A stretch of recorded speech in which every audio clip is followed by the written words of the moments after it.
Voglio jireenya yuunivarsiitii. Voglio. Isheen galaan biyya kootitti waan nyaatamu. Voglio biyya hindu'e.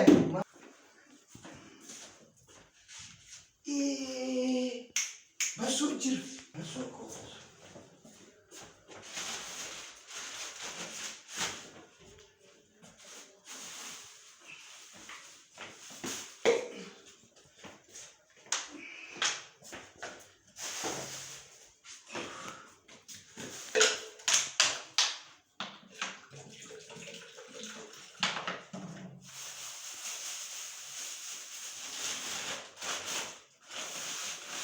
Voglio jireenya yuunivarsiitii.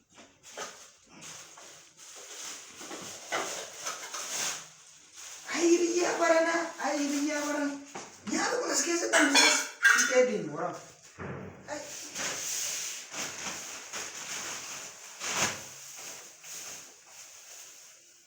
Voglio haadha hin darbata ati kunis hin numaa darba.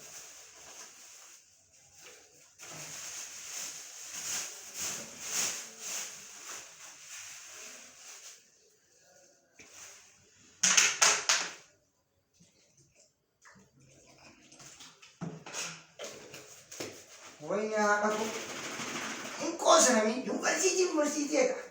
Makati hawaasa university armen mucaan ke hawaasa university jira. Yo jira ni shiji makagari. Akkasitti ta'a jiraachaa bulu jirra. Wo yellam wayyo.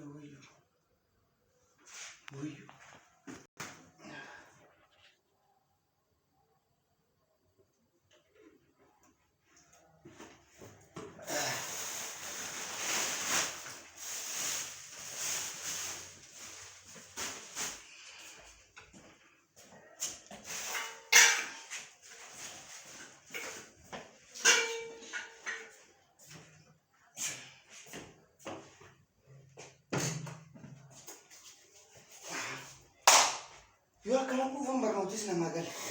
Wayyo. Mekot obbolesa ko akka silahiriyaa kita takkan tayo wal maria. Obbolesa ko me waa'ee university natti dhagahame sitti mana dhaga'ime. Minta dhaga'e. Sittani tokko necho. Wanta sitti mu jiru an keessa waan sadi beeki. Yoo barataa taate jechuudha waan itti dhufumansiistu. Kan qabeenyaan si caalu beekumsaan caali. Kan beekumsaan si caalu jaalalaan caali. Gaafa kana barata ta'uuf jabeenya kan of beekta. Kun jireenya koo keessatti wanta filadheedha. Maal sin jedhu tokkoffaa nam qabeenyaan si caalu barnootaan caali. Kan barnootaan si caalu jaalalaan caali. Kan jaalalaan si caalu garuu kabaji isaa gadi ta'e jiraadha. Yuunivarsiitii dhufuu koo wanta sadii jira ka sammuu keessan irraan bane. Maafaan beektaa? Gaafa yuunivarsiitii jirtu hiriyaa baay'ee jaalatu osoo du'e biyya keetti deemtee awwaaluu hin dandeessu. Maaliif barnoota irra waan jirtuuf nama jaalatte gaafa inni dansaaf gaafa inni hama bukkee dhaabachuu hin dandeenyu. Tokkoffaan kanaadha.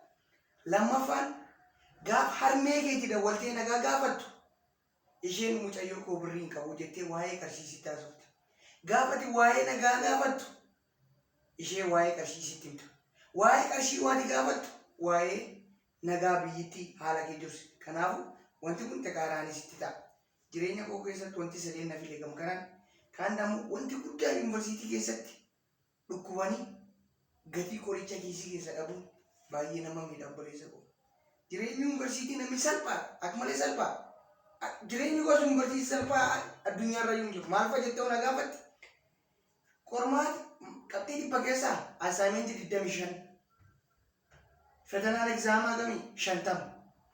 Teestiin kilaasaa gamii walitti 25. Dhibbi keessa duutee 50 fiduu hin dadhabdu. Garuu akkasii miti jireenyi. Fetana 50 keessa 3 argatta. 50 keessa 12 argatta. Kanatti jireenya miidhaa jira. Kanaafuu gaafa yuunivarsiitii dhufti kutadhu kootti yoo dhufti hin deebiin obboleessa koo. Jireenyi yuunivarsiitii kana fakkaata. Wanti hunda keessa namuu wanti tokko nama godhu yuunivarsiitii jechuun dhalaa hiriyaa keetii galiin taatu. Maaliif galiin taatu?